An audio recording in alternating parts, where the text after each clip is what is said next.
بسم اللہ الرحمن الرحیم۔ السلام علیکم۔ پروگرام الکلام کے ساتھ آپ کا میزبان محمد شعیب رضا حاضر خدمت ہے۔ ناظرین کرام، یہ پروگرام جو سٹی نیوز نیٹ ورک اور ادارہ فکر جدید کے اشتراک سے شروع کیا گیا ہے، اس کے دو حصے ہیں۔ بنیادی طور پہ ہم پہلے حصے کے اندر قرآن کریم کی کچھ آیات کا منشا سمجھنے کی کوشش کرتے ہیں، اس کا فہم حاصل کرنے کی کوشش کرتے ہیں، اور جو دوسرا حصہ ہے اس میں ہم کچھ ایسے مسائل جو جدید دور سے ریلیٹڈ ہیں، جو جدید دور سے متعلق ہیں، ان کے اوپر جو جدید اذہان کے اندر سوالات آتے ہیں ان کو جاننے کی کوشش کرتے ہیں، ان کا جواب لینے کی کوشش کرتے ہیں۔ میرے ساتھ موجود ہیں جناب محمد امانت رسول صاحب، بہت شکریہ آپ کے وقت کا۔ میری معاونت کریں گے جناب بلال صاحب بہت شکریہ، اور امید ہے کہ آپ کے پاس بہت اچھے سوالات ہوں گے۔ انشاءاللہ پروگرام کے آخری حصہ میں ہم آپ کو ضرور جو ہے نا وہ وقت دیں گے۔ مولانا صاحب، ہم آغاز کرتے ہیں اپنے پروگرام کا۔ ہم نے بات کی تھی حضرت یوسف علیہ السلام کا واقعہ چل رہا تھا، اور اس میں حضرت یوسف نے اپنے بھائیوں سے کہا کہ آپ جائیں، جب واپس آئیں تو اپنے بھائی کو لے کے آئیے گا، اور حضرت یعقوب نے پھر نصیحت کی اپنے بیٹوں کو۔ یہاں سے آگے ہم نے آغاز کرنا ہے، پلیز اپنی گفتگو کا آغاز کیجیے۔ بسم اللہ الرحمن الرحیم۔ قرآن مجید یہ بتاتا ہے کہ جب حضرت یعقوب علیہ السلام نے ان کو نصیحت کی، پہلے تو آپ سے بچوں سے حلف لیا حضرت بنیامین کی حفاظت کا، اور اس کے بعد پھر نصیحت بھی فرمائی، اور نصیحت فرمانے کے بعد قرآن یہ بتاتا ہے کہ پھر وہ جب پہنچے حضرت یوسف علیہ السلام کے پاس، یعنی حضرت یعقوب علیہ السلام کی نصیحت کرنے کے بعد جیسے انہوں نے نصیحت فرمائی اس کے مطابق، اور اب درمیان کا جو وقت ہے یا زمانہ ہے یا ایام ہے، قرآن پاک اس حوالے سے خاموش ہے۔ اب وہ جو پڑھنے والا ہے یعنی قاری، وہ خود ہی ان کڑیوں کو جوڑ لیتا ہے کہ اس کے بعد کیا ہوا۔ اب حضرت یوسف علیہ السلام کے پاس جب بھائی پہنچ جاتے ہیں، قرآن پاک یہ بیان کرتا ہے کہ بنیامین کو آپ اپنے پاس رکھ لیتے ہیں، اور پھر اس کے بعد بنیامین سے کہتے ہیں کہ فلا تبتئس بما کانوا یعملون، کہ اے بنیامین تم رنجیدہ نہ ہو، غمگین نہ ہو، افسردہ نہ ہو اس کے بارے میں، یعنی اپنے بھائیوں کے کردار کے بارے میں جو وہ تمہارے ساتھ کرتے رہے ہیں۔ یہ قرآن پاک کہتا ہے۔ ہمیں دیگر کتابوں سے یہ معلوم ہوتا ہے کہ جب بھائی حضرت یوسف علیہ السلام کے پاس آئے تھے تو حضرت یوسف نے ان کے لیے ایک دعوت کا انتظام کیا تھا۔ اب ہر بھائی جو ہیں وہ دو دو جو ہو کر بیٹھ گئے۔ اب بنیامین یعنی 11ویں بھائی تھے تو وہ حضرت یوسف علیہ السلام کے پاس بیٹھ گئے۔ تو ایسا لگتا ہے کہ حضرت یوسف علیہ السلام نے بھائیوں سے یہ کہا ہوگا کہ بھئی تم تو 10 ہو اور 2 ہو، تو یہ تمہارا ایک بھائی ہے، اسے آپ میرے پاس چھوڑ دو۔ تو اس طرح وہ حضرت یوسف علیہ السلام کے پاس رہے، اور یہ جو گفتگو ہے، یہ جو کلام ہے حضرت یوسف علیہ السلام نے جو فرمائی، یہ تنہائی میں اور خلوت میں آپ نے بنیامین سے آپ نے یہ کہا تھا۔ اس سے یہ بھی معلوم ہوتا ہے کہ جو رویہ بھائیوں کا حضرت یوسف علیہ السلام کے ساتھ تھا، وہی رویہ بنیامین کے ساتھ بھی تھا۔ اس لیے تو بنیامین کو حضرت یوسف نے یہ نصیحت کی کہ آپ غمگین نہ ہو۔ اب اس کے بعد حسب معمول غلہ دے دیا گیا، کہ جس طرح ہر شخص کو ایک اونٹ کے برابر غلہ دیا جاتا تھا۔ اب حضرت یوسف علیہ السلام نے وہ جو سقایا تھا، یعنی حضرت یوسف علیہ السلام کا پیالہ، اور وہ پانی کا پیالہ تھا، وہ آپ نے حضرت بنیامین کے کجاوے میں وہ آپ نے ان کے سامان میں رکھوا دیا۔ حضرت یوسف علیہ السلام نے یہ پیالہ اس نیت کے ساتھ یعنی رکھوایا تھا کہ مقصد یہ تھا کہ یہ حضرت یعقوب علیہ السلام تک پہنچے گا، یہ ایک نشانی تھی۔ لیکن اللہ سبحانہ و تعالیٰ کا ایک اپنا پلان، ایک اپنا منصوبہ ہوتا ہے، ایک اپنی مشیت ہوتی ہے، ایک اپنا ارادہ ہوتا ہے۔ اس کے مطابق یہ ہوا کہ جب یہ پیالہ حضرت یوسف علیہ السلام نے رکھوا دیا، تو اس کے بعد جب وہ چلنے لگے تو پھر اذن مؤذن ایتھا العیر انکم لسارقون، تو پھر ایک شخص جو ندا دینے والا تھا اس نے کہا کہ اے قافلے والو، کہ بے شک تم چور ہو، کہ بھئی تم نے چوری کیا ہے۔ کیا چوری کیا؟ اب قرآن پاک یہ بیان کرتا ہے کہ وہ سقایا نہیں تھا، یعنی پیالہ نہیں، بلکہ سواع الملک کہا قرآن پاک نے، یعنی جو بادشاہ تھا اس کا پیمانہ۔ اب یہاں پر سواع کا لفظ استعمال ہو رہا ہے، جیسے ہم عربی میں صحابی کہتے ہیں، اور اس کے ساتھ جو حضرت یوسف علیہ السلام نے رکھوایا وہ تھا پیالہ سقایا۔ تو یہاں پر معلوم یہ ہوتا ہے کہ قرآن پاک کہتا ہے کذالک کدنا لیوسفا، اللہ پاک فرماتا ہے اس طرح ہم نے ایک منصوبہ بنایا اور ہم نے ایک حکمت عملی اختیار کی یوسف کے لیے. کیوں؟ ما کان لیاخذ اخاہ فی دین المالک الا ان شاء اللہ، چونکہ جو بادشاہ کا قانون تھا، دین تھا، چونکہ عربی زبان میں دین کا ایک مطلب قانون بھی ہوتا ہے، جو بادشاہ کا جو ملک کا قانون تھا اس کے مطابق تو وہ حضرت بنیامین کو اپنے پاس نہیں روک سکتے تھے. اب وہ جو انہوں نے پیالہ رکھا تھا وہ پیالہ تو اس نیت کے ساتھ تھا، لیکن اللہ سبحانہ و تعالیٰ کا یہ پلان، یہ منصوبہ اور یہ حکمت عملی تھی کہ بھائی بنیامین کو حضرت یوسف علیہ السلام کے پاس روک دیا جائے. اب ندا دینے والے نے یا آواز دینے والے نے یا وہ جو شخص وہاں پر موجود تھا تو اس نے کہا کہ اگر یہ پیالہ نکل آیا تم میں سے کسی کے پاس تو پھر اس کی سزا کیا ہوگی؟ تو سزا خود ہی برادران یوسف نے مقرر کی. انہوں نے کہا کہ اس کی سزا یہ ہوگی کہ جس شخص کے کجاوے سے سامان سے وہ پیالہ نکلے گا اسی کو ہی بطور سزا کے رکھ لیا جائے گا، قید میں کر لیا جائے گا.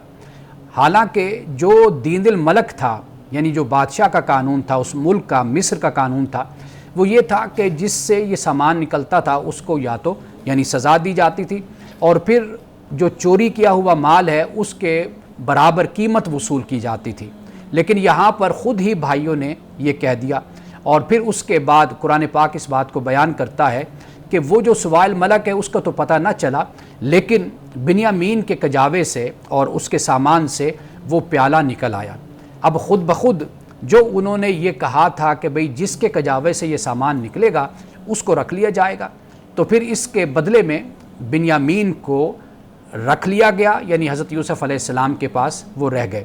قرآن پاک نے بالکل اس کو واضح طور پہ بیان کیا، اس لیے کہ ہمارے ہاں یہ ایک غلط فہمی، ایک مسکنسیپشن پائی جاتی ہے کہ حضرت یوسف علیہ السلام نے حضرت بنیامین کو اپنے پاس رکھنے کے لیے یہ پیالہ اس میں رکھوایا تھا، پھر بھائیوں کو یعنی چوری کے کیس میں یا مقدمے میں آپ کہہ لیجئے وہ ان پر کیا گیا. پھر اس کے بعد یہ حقیقت کھلی تو گویا کہ نعوذ باللہ بنیامین کو ایک چوری کے حوالے سے یعنی اس طریقے سے ایک پلان بنا کر بنیامین کو حضرت یوسف نے اپنے پاس رکھا. جبکہ حضرت یوسف علیہ السلام، قرآن پاک اس بات کو بیان کرتا ہے کہ وہ آپ نے پیالہ رکھوایا. ممکن ہے وہ پیالہ آپ نے اچھی نیت کے ساتھ، یعنی میرے والد تک یہ پیالہ پہنچ جائے گا، ایک نشانی ہوگی، ایک میرا پیالہ جب وہ دیکھیں گے وہ خوش ہوں گے کہ مجھے یہ پیالہ بھیجا گیا ہے، تو آپ کی یہ نیت تھی. باقی اللہ تعالیٰ کا یہ منصوبہ تھا کہ ادھر بادشاہ کا پیالہ گم ہوا اور ادھر بنیامین کے سامان سے وہ جو پیالہ تھا وہ سقایا، وہ نکل آیا. یعنی ان دونوں کے پیالے اور پیمانے میں بھی فرق ہے. وہ تو نہ مل سکا جو بادشاہ کا پیمانہ تھا، لیکن بنیامین کے سامان سے حضرت یوسف علیہ السلام کا پیالہ نکل آیا. تو اس کے بدلے میں جو بھائیوں نے کہا تھا اس کے بدلے میں پھر حضرت بنیامین کو یوسف علیہ السلام نے اپنے پاس رکھ لیا. اب اس کے بعد جب وہ پیالہ نکل آیا حضرت بنیامین کے سامان سے تو اب بھائیوں نے کیا کہا؟ قرآن پاک بیان کرتا ہے کہ ان یسرق فقد سرق اخ لہ من قبل. انہوں نے کہا کہ اگر اس نے چوری کی ہے تو اس سے پہلے اس کے بھائی نے بھی چوری کی تھی. اب در حقیقت وہ یہ بتانا چاہتے تھے کہ یہ ہمارا سگا بھائی نہیں ہے، یہ ہمارا سوتیلا بھائی ہے، اور یہ جو چوری کرنا ہے یہ در حقیقت اسے یہ بیماری یا یہ برائی آپ کہہ لیجیے یہ اس کو اپنی ماں کی طرف سے ملی ہے. یعنی ایک لحاظ سے بھائیوں نے اپنے آپ کو اس طریقے سے پیش کیا کہ اس کے ساتھ ہمارا کوئی تعلق نہیں بنتا. اب قرآن پاک یہ بیان کرتا ہے کہ فَأَسَرَّ يُوسُفُ فِي نَفْسِهِ، حضرت یوسف علیہ السلام اس بات کو پی گئے، انہوں نے برداشت کیا کہ جب خود سامنے ہی بھائی یہ الزام لگا رہے ہیں کہ اگر اس نے چوری کی ہے تو اس کے بھائی نے بھی پہلے اسی طرح ہی چوری کی تھی. اب اس کے بعد قرآن پاک بیان کرتا ہے کہ وَلَمْ يُبْدِهَا لَهُمْ، لیکن حضرت یوسف علیہ السلام نے اس کو ظاہر نہیں کیا. قَالَ أَنْتُمْ شَرٌّ مَكَانًا، لیکن حضرت یوسف علیہ السلام نے یہ کہا کہ بھئی تم بہت ہی شریر قسم کے لوگ ہو کہ تم اب تک یوسف کو بدنام کرنے سے یا یوسف پر الزام لگانے سے تم باز نہیں آتے، اور پھر بنیامین کے جو یوسف کا بھائی ہے اس کو بھی اس طریقے سے تم لے رہے اور تم اپنا وہی رویہ یہاں پر بھی ظاہر کر رہے ہو جو رویہ تم نے یوسف کے ساتھ اختیار کیا تھا. اب وہ بھائی پریشان ہوئے کہ اب کیا کیا جائے، تو اس کے بعد پھر انہوں نے حضرت یوسف علیہ السلام سے گزارش کی. بالکل، بہت شکریہ مانے صاحب. ہم واپس آتے ہیں ایک وقفے کے بعد. ناظرین کہ ہمارے ساتھ رہیے گا، ایک وقفہ لیتے ہیں، اس کے بعد دوبارہ حاضر خدمت ہوتے ہیں.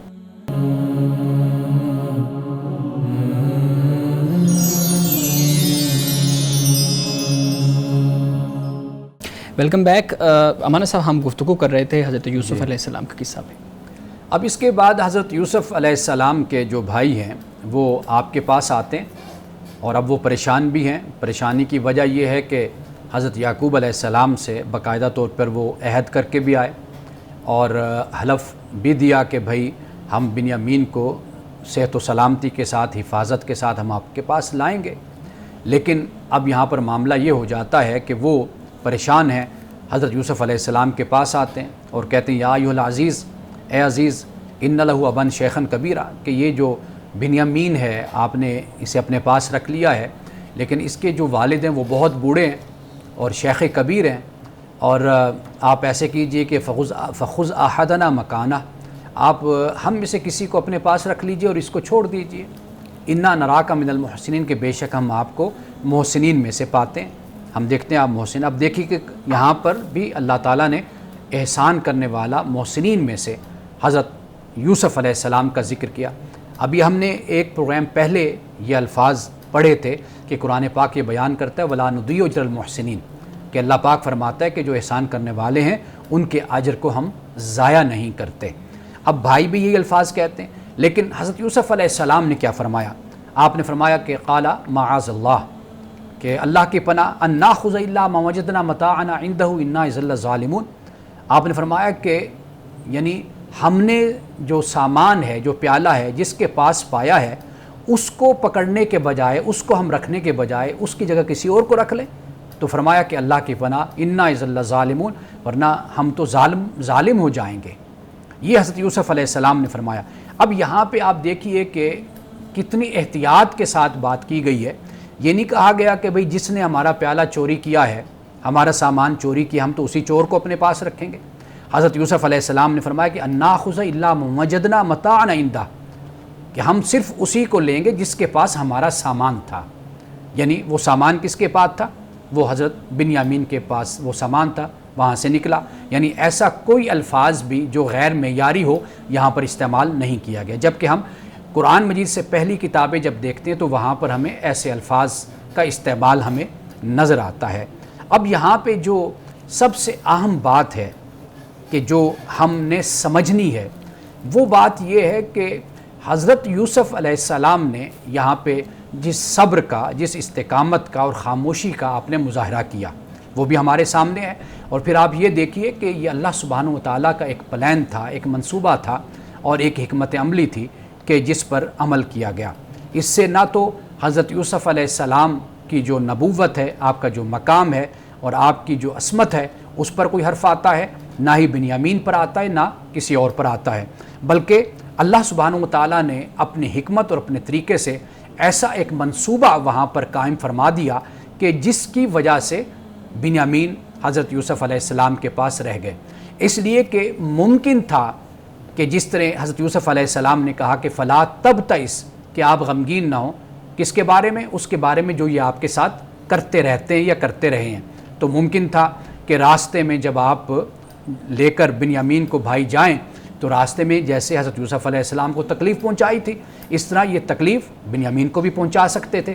تو اس لیے اللہ سبحانہ و تعالیٰ نے بنیامین کی حفاظت کا یہ انتظام کر دیا کہ ایک بھائی دوسرے بھائی سے بچھڑے بھی نہ، جدا بھی نہ ہو اور ساتھ رہ جائے، اور دوسری طرف اس کی جان اور اس کی عزت بھی محفوظ رہ جائے.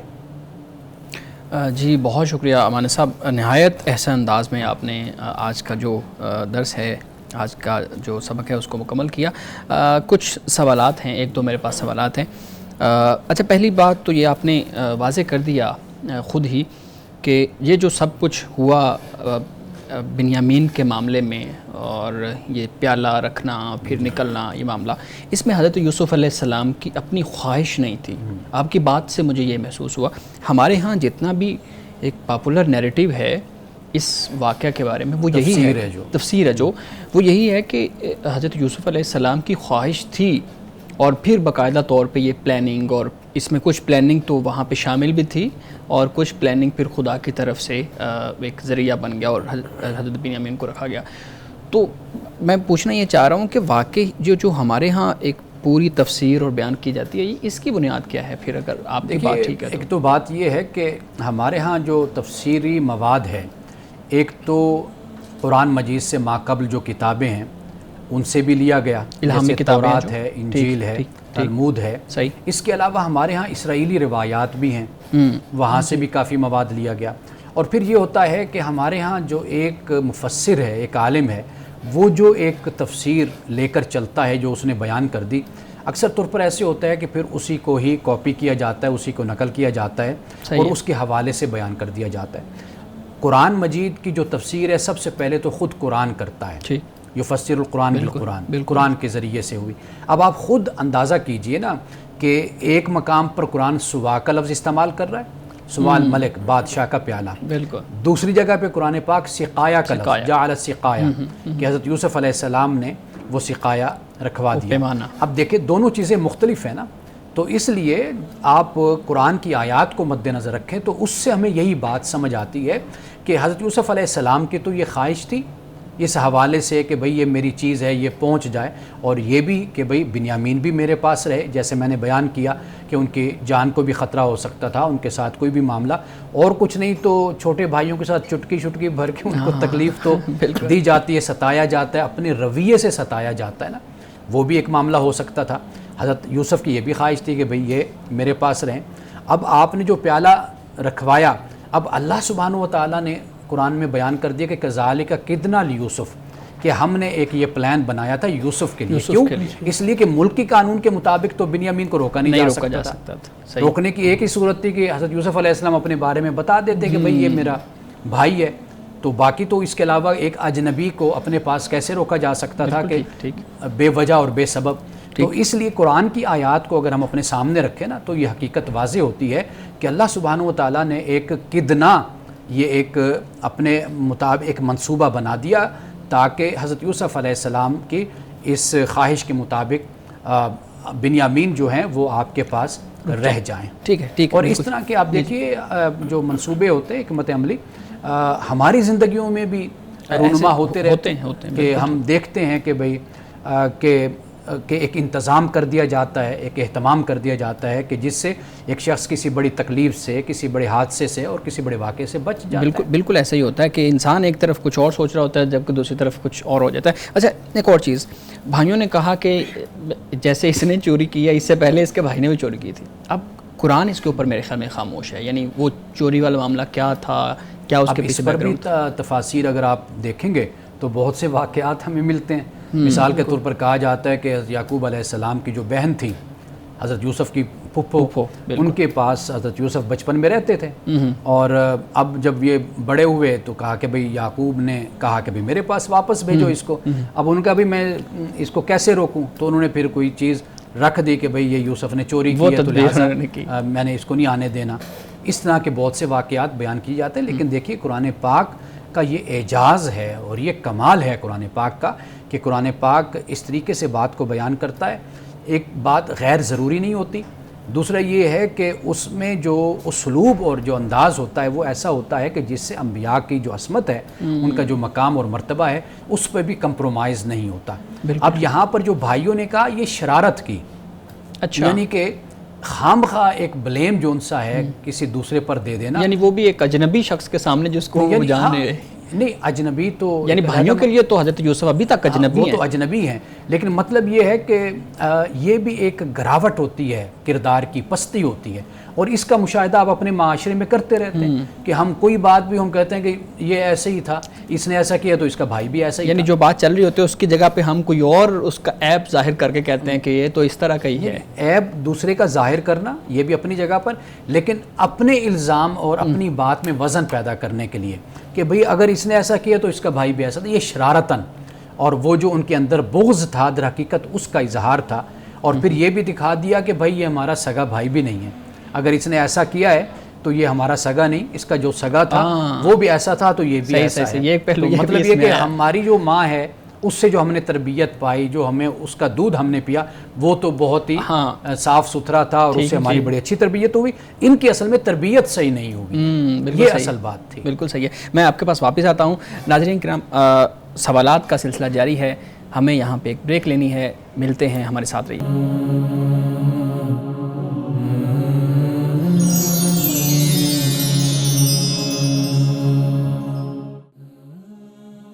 Welcome back. سوالات کا سلسلہ جاری ہے. اچھا مولانا صاحب بات کر رہے تھے حضرت یوسف علیہ السلام نے خود تو وہ تدبیر اختیار نہیں کی بنیامین کو پاس رکھنے کی، جیسے آپ نے ابھی ظاہر کیا، آپ نے ابھی بیان کیا، لیکن ایک ذہن کے اندر یہ بھی تو چیز آتی ہے کہ یہ سب کچھ حضرت یوسف علیہ السلام کے سامنے ہو رہا تھا اور بھائی کے اوپر الزام آ رہا ہے اور پھر اس کو رکھا جا رہا ہے اور پھر ساری دنیا کے سامنے، اور پھر اسی الزام کے ساتھ ہی دوسرے بھائیوں کو موقع مل گیا کہ حضرت یوسف پہ بھی دوبارہ بات کریں کہ اس کے بھائی نے بھی چوری کی تھی. تو حضرت یوسف کیوں خاموش رہے؟ مطلب اس کے دفاع کے اندر کہ یہ میں نے رکھوایا تھا باپ کے لیے، یا کیوں نہیں بیان کیا؟ دیکھیے پہلی بات تو یہ ہے کہ آپ اللہ کے نبی اور رسول ہیں، تو اللہ سبحانہ و تعالیٰ کی طرف سے ایک رہنمائی بھی ہوتی ہے کہ کب پیغمبر نے بات کرنی ہے، کب بولنا ہے اور کب آگے بڑھنا ہے. اور پھر یہ کہ ہم یہ بھی پڑھ کر آئے کہ تعبیر الاحادیث یعنی معاملات کی جو گہرائی ہے اور جو حقیقت ہے وہ اس کو بھی سمجھتے تھے. صحیح ہے. تو آپ ذہین تھے، آپ عقیل تھے، آپ دانا تھے، اور اللہ سبحانہ و تعالیٰ نے یہ سب کچھ صفات آپ کو عطا کی تھی. تو آپ کا خاموش رہنا وہ اصل میں حکمت کے تحت تھا. ایک وقت ویلا ہوتا ہے کہ جس میں انسان بات کہتا ہے، اور جو حکیم ہوتا ہے، دانا شخص ہوتا ہے، وہ ہمیشہ دیکھتا ہے کہ آیا کہ اب یہ بات میں کروں یا میں یہ بات نہ کروں. تو حضرت یوسف علیہ السلام نے اس وقت کو مناسب نہیں سمجھا، اس لیے کہ آپ دیکھیے کہ جس طریقے سے یہ جو کہانی ہے، یہ جو بیان ہے، جس طریقے سے آگے بڑھ رہا ہے، تو یہ وقت اس کے لیے مناسب نہیں تھا. ابھی آگے جا کر جیسے قرآن پاک نے بیان کیا کہ وہاں پر پھر یہ بات کھل گئی، سامنے آ گئی. اور یہ بات پھر بھائیوں نے کہا کہ جب آپ نے کہا کہ بھئی تم نے کیا سلوک کیا تھا یوسف کے ساتھ، تو پھر انہوں نے کہا کہ آن تم یوسف، کہ کیا تم یوسف ہو. تو مطلب یہ کہ ان کو بھی تھوڑا سا شک ہو گیا تھا کہ بھئی یہ جو ہے یہ کچھ اپنے جیسا لگتا ہے، یا تھوڑا سا جو ان سے اس کی باتوں سے ایسے لگتا ہے کہ کیوں ہمارے ماضی سے، حالات سے کسی حد تک اس کو واقفیت ہے. تو وہ اس سے ان کو اندازہ ہوا. لیکن حضرت یوسف علیہ السلام کی جو خاموشی ہے، سکوت ہے، وہ در حقیقت اللہ کی رہنمائی بھی ہے، ہدایت بھی ہے، اور وہ حکمت بھی ہے. بالکل ٹھیک ہے. آخری سوال آپ کے سامنے رکھتا ہوں. ہمارے ہاں یہی ہم بات کر رہے ہیں کہ سابقہ کتب سے مواد لیا گیا ہے اور اسرائیلیات کی جو معاملہ ہے وہ سارا آیت نمبر 77 کے اندر یا ایھا العزیز کا جب بات آتی ہے اور کہا جاتا ہے کہ جو باپ ہے اس کا وہ شیخاً کبیر کا جو لفظ استعمال ہوا ہے. اچھا اب یہاں پہ آ کے عزیز کا لفظ استعمال ہوا ہے، تو بہت سی میں نے تفاسیر دیکھی ہیں، اس کے اندر بتایا گیا ہے کہ یہاں پہ حضرت یوسف علیہ السلام کے لیے عزیز کا لفظ اس لیے استعمال ہوا ہے کہ وہ جو عزیز مصر تھا وہ فوت ہو گیا تھا. اب عزیز مصر کی جگہ آپ کو وہ مرتبہ، وہ کرسی مل گئی اور زلیخا کے ساتھ آپ نے شادی کی اور پھر یہ معاملات ہوئے. تو یہ قرآن تو اس کو بیان نہیں کرتا کہ حضرت یوسف علیہ السلام نے زلیخا کے ساتھ شادی کی. اور ہمارے ہاں تو جہاں تک کہ اشعار کے اندر اور واقعات کے اندر اس کو پیار اور محبت کی ایک جو ہے نا استعارہ بنا کے پیش کیا جاتا ہے. دیکھیے پہلی بات تو یہ ہے کہ انبیاء علیہ السلام کے معاملے میں ہمیں احتیاط کا رویہ اختیار کرنا چاہیے. بالکل اور جن لوگوں نے ایسا کیا ہے انہوں نے ظلم کیا ہے. انبیاء علیہ السلام جیسے حضرت یوسف علیہ السلام کا ہم ذکر کر رہے ہیں، تو ان کے حوالے سے جو کہانیاں بنائی گئی، افسانے بنائے گئے اور پھر ان کو پھیلایا گیا، یوسف زلیخا کے نام کے قصے اور واقعات بیان کیے جاتے ہیں. اسی طرح سلیمان علیہ السلام پر بھی ہم بات کریں گے جب، تو نقش سلیمانی آپ دیکھیے ہمارے ہاں عام ہے، اور شیاطین کے حوالے سے، جادو کے حوالے سے آپ کا ذکر کیا جاتا ہے. تو یہ اصل جو کتابیں لکھی گئیں، انسانوں نے لکھی ہیں اور پھر کہانیوں کو بڑھایا ہے. مثال کے طور پر ایک کریکٹر مل گیا. اب آپ دیکھتے ہیں نا کہ جو ناول نگار ہوتا ہے اور کوئی افسانہ نگار ہوتا ہے، کوئی ڈرامہ نگار ہوتا ہے، وہ ایک کہانی کو آگے بڑھاتا ہے نا، اس میں اور رنگ ڈالتا ہے اور رنگ ڈالتا ہے، اس کو زیادہ سے زیادہ طویل کیا جاتا ہے.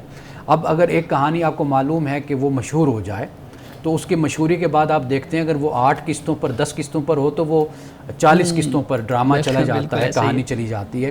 تو یہ تو پھر انسان کی اپنی تخلیق ہے کہ انسان اپنے ذہن سے ایک بات کو کس حد تک بڑھاتا ہے. انسان کا تخیل ہوتا ہے، وہ جتنا چاہے پھر اس کو طویل کرتا چلا جاتا ہے. تو لوگوں نے یہ دیکھا ہے، لکھنے والوں نے، کہ حضرت یوسف علیہ السلام کی جو کہانی یہ لوگ پڑھتے ہیں، اس کو سنتے ہیں، پسند کرتے ہیں. حضرت سلیمان علیہ السلام کی کہانی ہے، اس کو بھی لوگ پسند کرتے ہیں. اس طرح دیگر کہانیاں جو ان سی انبیاء علیہ السلام کے چھوڑ کر آپ دیکھ لیجئے 16 نیک لوگوں کی بڑی کہانیاں اور اس کو بڑا طویل کر دیا گیا. مجاہدین کی آپ کہانیاں دیکھ لیں، اب میں حیران ہوتا ہوں کہ مجاہدین کی کہانی میں، ناول میں، انہوں نے ہر صورت میں ایک ہیروئن ڈالی ہوتی ہے کہ وہ اس کے ساتھ اس کا تعلق جو ان سے وہ ظاہر کرتے ہیں کہ یہ جو معاملات ہوتے ہیں. تو میرا خیال ہے کہ یہ صرف اس ذہن کو مد نظر رکھ کر لکھا جاتا ہے کہ یہ جو ہماری پبلک ہے، یہ جو قاری ہے، پڑھنے والا ہے، اس کے انٹرسٹ کو کیسے پیدا کیا جائے اور کہانی میں تجسس کیسے پیدا کیا جائے. تو لیکن یہ ہے کہ جنہوں نے انبیاء علیہ السلام، خاص طور پر حضرت یوسف علیہ السلام کے حوالے سے جو کہانیاں بنائیں اور جو پھیلائیں، تو یہ بالکل ہی نامناسب ہے اور یہ اسلام کی تعلیم کے بھی یہ خلاف ہے. قرآن پاک نے جتنا بیان کیا ہے اس واقعے کو، ہاں اگر کوئی ایسی بات آپ کو گزشتہ کتابوں میں ملتی ہے کہ جو انبیاء علیہ السلام کی عصمت پر جس سے کوئی حرف نہیں آتا اور کسی واقعے کی وضاحت ہو جاتی ہے، تو پھر تو ٹھیک ہے کہ وہاں سے بھی یہ مواد لیا جا سکتا ہے. لیکن اس حد تک آگے بڑھ جانا کہ جس کی طرف آپ اشارہ کر رہے ہیں کہ زلیخا کے ساتھ پھر وہ زلیخا نابینا ہو گئی، گلیوں میں مانگنے لگ گئی، اور پھر اس کے بعد جو ہے حضرت یوسف علیہ السلام نے معجزہ دکھایا، اس کی جوانی واپس آ گئی اور بینائی بھی واپس آ گئی، پھر اس سے آپ نے شادی کر لی اور عزیز مصر مر گیا. جبکہ یہ جو عزیز لفظ ہے نا، اس کا ایک تو مطلب ہے مقتدر، طاقتور، ٹھیک ہے، غالب، ایک تو یہ معنی اس کے اندر موجود ہے. دوسرا یہ کہ عزیز جیسے فرعون کا لفظ استعمال ہوتا ہے، اب وہ جو حضرت موسیٰ علیہ السلام کے زمانے میں فرعون تھا وہ رامسیس تھا اس کا نام، یعنی نام اس کا اور تھا. اسی طرح آج بھی آپ دیکھیے کہ ہم ایک ملک کا کوئی بادشاہ ہے، حکمران ہے، اس کے لیے ایک ہم لفظ استعمال، جیسے آپ پرائم منسٹر دیکھ لیجئے، پریزیڈنٹ دیکھ لیجئے، یا عہدہ ایک لفظ ہے جو استعمال کی جاتا ہے. آپ کوئی اگر خطاب کرے گا وہ کہے گا مسٹر پرائم منسٹر یا مسٹر پریزیڈنٹ، یہ کر کے بات کرے گا. تو اسی طریقے سے عزیز کا گویا کہ ایک عہدہ، ایک منصب تھا کہ جو ہز ایکسیلنسی جیسے ہوتا ہے کہ عزیز کہہ کر بلایا گیا، یعنی عزت کے ساتھ. عہدے کا نام آپ سمجھیں، عہدے کا نام ہے. لیکن یہ مصر میں تھا اور پھر کسی دور میں پھر فرعون کا لفظ بھی استعمال ہوا ہے. لیکن یہ بڑی خوبصورت آپ نے بات کی ہے کہ انبیاء علیہ السلام کے جو واقعات ہیں ان کے اندر جب ہم کچھ چیزیں لکھنا چاہیں تو بہت احتیاط پہلو جو ہے نا وہ ہمیں سامنے رکھنا چاہیے. انتہائی خوبصورت بات ہے. ناظرین کرام، ہمارا جو پروگرام کا دوسرا حصہ ہے اس میں ہم اپنے حد کے جو مسائل ہیں ان سے متعلق کچھ سوالات لیتے ہیں. ہمارے ساتھ موجود ہیں جناب بلال صاحب. بلال صاحب، آپ پلیز امانت صاحب کے سامنے سوال رکھیے گا تاکہ ہم ان کے جوابات جان سکیں. Thank you so much. Thank you Shoaib.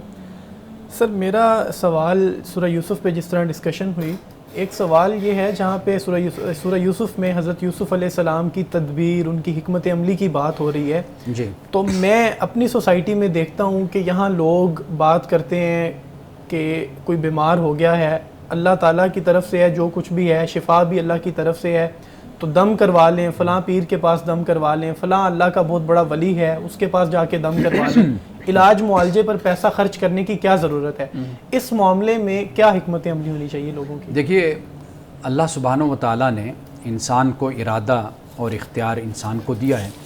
ایک طرف تو انسان کا ارادہ اور اختیار ہے جی، اور ہم اپنی عملی زندگی میں اس کا مشاہدہ کرتے رہتے ہیں کہ ہم فائدہ بھی اٹھاتے ہیں، ہم نقصان بھی اٹھاتے ہیں، ہم اپنی ایک حکمت عملی، ایک منصوبہ بھی تشکیل دیتے ہیں اور اس کے مطابق ہم آگے بھی بڑھتے ہیں. جی. لیکن ایک یہ بات ہوگی. دوسری بات یہ ہے کہ اللہ سبحانہ و تعالیٰ کا جو حکم ہے وہ یہی ہے کہ ہم اپنے ایریا میں، اپنے دائرے میں ہم عمل کریں اور آخری حد تک ہم عمل کریں.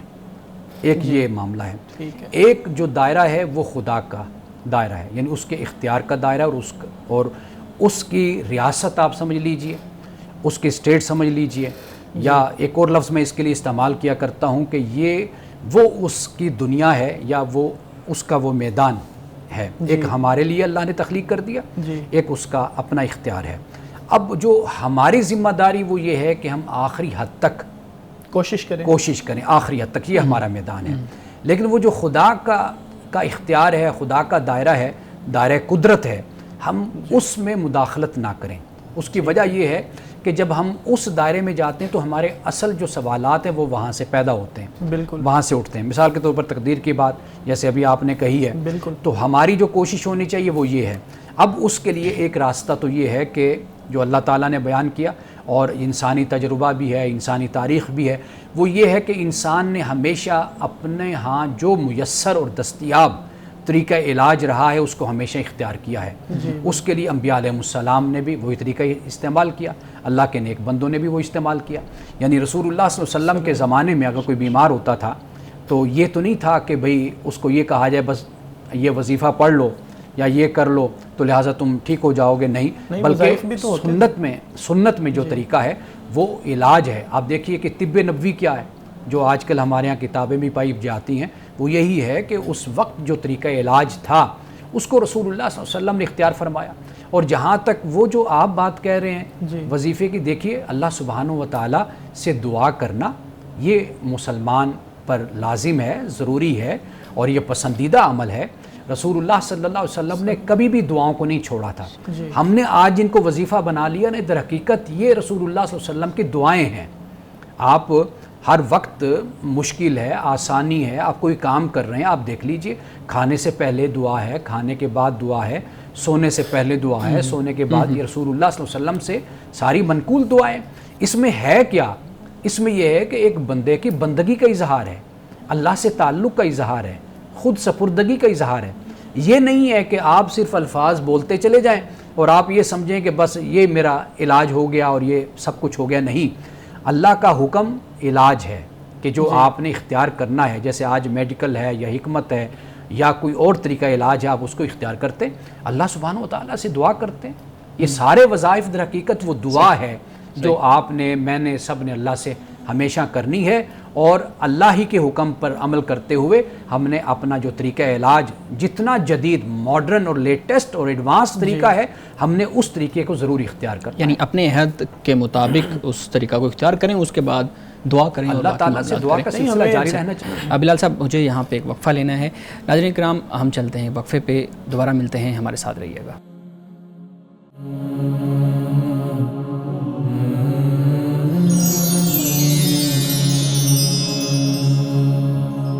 Welcome back. بلال صاحب, اگلا سوال ہمارے صاحب کے سامنے رکھیے گا. میرا دوسرا سوال یہ ہے کہ قرآن و حدیث کے مطابق رشوت لینے اور دینے والا کیا دونوں جہنمی ہیں؟ دیکھیے, اب اس میں ہمارے سامنے دو باتیں آتی ہیں. ایک تو یہ ہے کہ جو دینے والا ہے وہ اپنی ایک مجبوری کے تحت دے رہا ہے, اور وہ جو لینے والا ہے وہ اس کی مجبوری کو ایکسپلائٹ کر رہا ہے, بلیک میل کر رہا ہے. لینے والا تو ہر صورت میں ہم یہ کہہ سکتے ہیں کہ یہ جو عمل ہے یہ بہت بڑا گناہ ہے اور یہ قابل سزا ہے خدا کے ہاں, جیسے رسول اللہ صلی اللہ علیہ وسلم نے حدیث میں فرمایا. یہ جب جہنم کی بات کی جاتی نا کئی مقامات پر, اس سے مراد اس گناہ کی اور اس فعل کی جو شناعت ہوتی ہے نا, اس کی جو شدت ہوتی ہے, سنگینی ہوتی ہے, قباحت ہوتی ہے, کئی دفعہ اس کی طرف اشارہ ہوتا ہے اور سخت سزا کی طرف اشارہ ہوتا ہے. ایک تو یہ بات ہوگی. دوسری بات یہ کہ جو دینے والا ہے نا وہ اس کے حالات دیکھے جاتے ہیں. مثال کے طور پر ایک شخص ہے کہ وہ دیکھتا ہے کہ ایک ایسے معاشرے میں وہ رہ رہا ہے اور اس کا وہ کام بھی جائز ہے, ایسا نہیں ہے کہ وہ ناجائز کام ہے, وہ کام بھی جائز ہے. اور وہ یہ بھی دیکھتا ہے کہ میرے اس کام کی وجہ سے کہ میں اگر اپنے جائز کام کو نکالنے کے لیے میں کسی کو اگر پیسے دیتا ہوں یا اب رشوت کا لفظ بولنے میں دیتا ہوں, اس سے دوسری بات یہ کہ اس سے کسی کا حق بھی نہیں مارا جاتا. یہ ایک ہوتا ہے نا کہ آپ مثال کے طور پر 2-3 بندے ہیں, آپ اس لیے پیسہ آگے بڑھ کر دیتے ہیں کہ بھئی ان کا حق مارا جائے, یہ اگرچہ مستحق ہیں, یہ اگرچہ حقدار ہیں, ڈیزرو کرتے ہیں, لیکن ان کا حق مار کر مجھے حق دے دیا جائے. یہ تو واقعی پھر رشوت دینا بھی یہ بھی اسی زمرے میں شامل ہو جائے گا. لیکن ایک شخص کسی کا جو حق ہے وہ بھی نہیں مار رہا کہ بھئی اس کی وجہ سے کسی کے ساتھ ظلم ہو, یہ بھی نہیں ہو رہا. دوسری بات یہ کہ وہ بھی حق رکھتا ہے کہ اس کو یہ چیز ملنی چاہیے, وہ ڈیزرو کرتا ہے. تو پھر اگر وہ مجبوراً ایسا عمل کرتا ہے, ایسا قدم اٹھاتا ہے, تو اس کی سزا کہہ لیجئے یا اس کی جو شناعت ہے یہ اس طریقے کی نہیں ہے کہ جس طریقے سے وہ شخص ہے کہ جو لینے والا ہے. سر, ایک میرا کاؤنٹر کوسچن اس پہ یہ ہے کہ کیا یہ کوئی راستہ نکالا گیا ہے اس بندے کے لیے جو مجبور ہے, یا پھر واقعی یعنی ہم قرآن و حدیث کی روشنی میں دیکھیں, جس طرح ہمیں بعض روایات بھی ملتی ہیں کہ رشوت لینے اور دینے والا دونوں جہنمی ہیں, تو اس کے مصداق یہ تھوڑا سا تضاد نہیں ہے؟ میں نے آپ کے سامنے 2 چیزیں سامنے رکھ دی ہیں.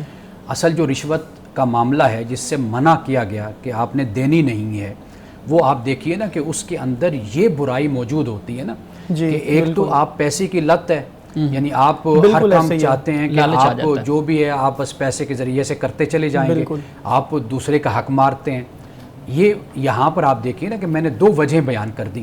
ایک وجہ میں نے یہ بیان کر دی کہ آپ کسی کا حق بھی نہیں مار رہے، بالکل. دوسری وجہ یہ ہے کہ آپ اس کا حق بھی رکھتے ہیں کہ آپ کو وہ ملنا چاہیے، لیکن معاشرہ یا سماج اتنا کرپٹ ہے کہ آپ کا کوئی جائز کام بھی نہیں بغیر پیسے کے نہیں نکلتا. تو اب واضح بات ہے کہ اگر آپ وہاں پہ استعمال کرتے ہیں تو یہ آپ کا عمل اس لیول کا، اس سطح کا نہیں ہے کہ جس سطح کا گناہ وہ شخص کر رہا ہے کہ جو آپ سے رشوت لے رہا ہے اور آپ کو ایکسپلوئٹ کر رہا ہے. صحیح. جی sir, thank you for your answer. ایک چھوٹا سا سوال، کچھ لوگ بڑے اسٹریٹ فارورڈ ہوتے ہیں اور وہ دین پر پورا اس طرح عمل کرنے کی کوشش کرتے ہیں جیسا وہ سن رہے ہیں، تو وہ اگر یہ کہتا ہے کہ نہیں، رسول اللہ نے جب کہہ دیا کہ لینے اور دینے والا دونوں جہنمی ہے، what ever the case is, وہ بندہ جس صورت میں بھی لے رہا ہے وہ اسی میں شامل ہوگا، ان کو کیسے سمجھایا؟ دیکھیے وہ عزیمت کا راستہ ہے، اگر کوئی یہ راستہ اختیار کرتے تو سبحان اللہ، وہ اس راستے پر یہ زیادہ بہتر ہے، راستے پہ چلے، عزیمت کا راستہ ہے. لیکن میں نے جو بات آپ کے سامنے رکھی ہے اس میں اگر کوئی برائی کا شائبہ بھی ہو تو بے شک وہ چھوڑ دینا کریں. جی بہت شکریہ، تھینک یو سو مچ. شعیب صاحب آپ بتائیں کہ ٹائم ہے تو میں سر میرا 4تھ کوسچن یہ ہے کہ سفر کے مہینے کو بعض لوگ نحوست خیال کرتے ہیں. اب اس بارے میں اویئرنیس پھیل رہی ہے کہ یہ ایک سپرسٹیشن ہے صرف، لیکن میں پوچھنا یہ چاہتا ہوں کہ یہ سپرسٹیشن پھیلی کیسے لوگوں میں، کس طرح سے لوگوں میں یہ ایک بات پھیل گئی کہ منگل کا جو دن ہے وہ ٹھیک نہیں ہے، سفر کا مہینہ ہے وہ اس میں سفر نہیں کرنا چاہیے، اس بارے میں کچھ وضاحت. اچھا، ایک تو یہ توہمات میں اس کا شمار ہوتا ہے، اور یہ اسلام سے قبل اس طرح کی روایت اور اس طرح کا جو عمل تھا وہ موجود تھا. یعنی کفار میں کہ ایک تو توہمات ان کے اندر موجود تھی.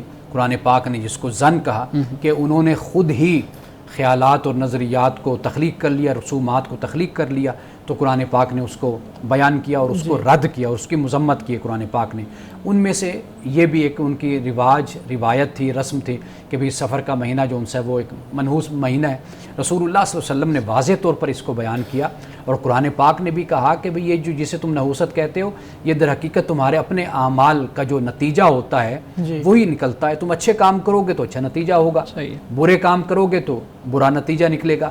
تو قرآن پاک نے تو بالکل کیٹیگوریکلی اس بات کو علی اعلان اس بات کو بیان کر دیا کہ منحوس اور نحوست نام کی کوئی چیز نہیں ہے. ایک تو یہ بات. باقی جہاں تک دن کی بات ہے تو دنوں کے بارے میں بھی اسی طرح ہی ہے، لیکن اللہ سبحانہ و تعالیٰ نے فرمایا کہ سارے دن اللہ کے، سارے دن اللہ نے پیدا کیے، اللہ کی مخلوق ہے. تو لہٰذا اس طرح کی جو توہمات ہیں، اس طرح کی جو باتیں ہیں، اسلام میں تو ان کی بالکل کوئی گنجائش نہیں ہے کہ جب آپ اللہ پہ ایمان رکھتے ہیں، اللہ کو آپ اپنا مالک مانتے ہیں، اپنا خالق مانتے ہیں، اور اپنی جان کا، اپنی عزت کا اور اپنے روح کا مالک مانتے ہیں، تو اس کے بعد پھر ایسی باتوں کی کوئی گنجائش نہیں رہتی. جی سر، میرے ذہن میں ایک ابھی سوال، ایک چھوٹا بلال صاحب ہمارے پاس وقت کم ہے، اگر اس سے متعلق ہے تو مختصر سوال ہے. مثال کے طور پہ کچھ ایام کو بڑے ایام کہا جاتا ہے، جیسے کہ کسی کی شادی ہے ہفتے بعد، تو اسے کہتے ہیں کہ یہ جو ہفتہ تمہارے لیے بڑے دن ہیں تو اس میں ذرا احتیاط کرنا، باہر نہ نکلنا، سفر نہ کرنا، یا کوئی بہت بڑی خوشخبری ملنے والی ہے ہفتے 10 دن بعد، تو ان دنوں کو بڑا، اس بارے میں بتائیں، اس بارے میں بھی کیا یہ درست ہے؟ دیکھیں، یہ توہم نہیں ہوتا اصل میں. کئی دفعہ انسان کسی خوشی کی وجہ سے اور کسی بڑی بات کی وجہ سے انسان انسیکیور فیل کرتا ہے اپنے آپ کو، تو وہ پھر کہا یہ جاتا ہے کہ جی آپ، اور پھر ہمارے معاشرے میں ایسے واقعات بھی ہوتے رہتے ہیں. مثلا آپ دیکھیں دلہا ہے یا دلہن ہے، پتہ چلا کہ جی ایکسیڈنٹ ہو گیا دلہا کا، وہ ابھی شادی ہونے والی تھی اس کی، تو والدین ایک دن پہلے، ہفتہ پہلے، یا 2 سال ہوئے شادی ہوئی تو بیچارہ اس طرح فوت ہو گیا. اب یہ جو چیزیں ہوتی ہیں یہ والدین کو، رشتہ داروں کو انسیکیورٹی فیل ہوتی ہے. وہ پھر کہتے ہیں کہ بھئی خوشی کا موقع ہے تو آپ احتیاط کریں، اپنی حفاظت کریں. تو یہ اصل مقصد ہوتا ہے اس میں. Thank you so much. Thank you. بہت شکریہ مانس صاحب، آپ نے وقت دیا اور اتنے اچھے انداز سے آپ ہمیں سمجھاتے ہیں، ہمارے ناظرین کے لیے سوالات کو آسان کر کے بیان کرتے ہیں. بہت شکریہ بلال صاحب، آپ سوالات لے کے آئے. ناظرین کرام، ہمارے پروگرام کا جو وقت ہے وہ اپنے اختتام کو پہنچ رہا ہے. اس دعا کے ساتھ اپنے پروگرام کا اختتام کریں گے. اللہ رب العزت ہمیں حسن کلام اور تاثیر کلام عطا فرمائے، ہماری زبان کی گروں کو کھول دے اور سننے والوں تک خیر کا پیغام پہنچے. اجازت دیجیے، خدا حافظ.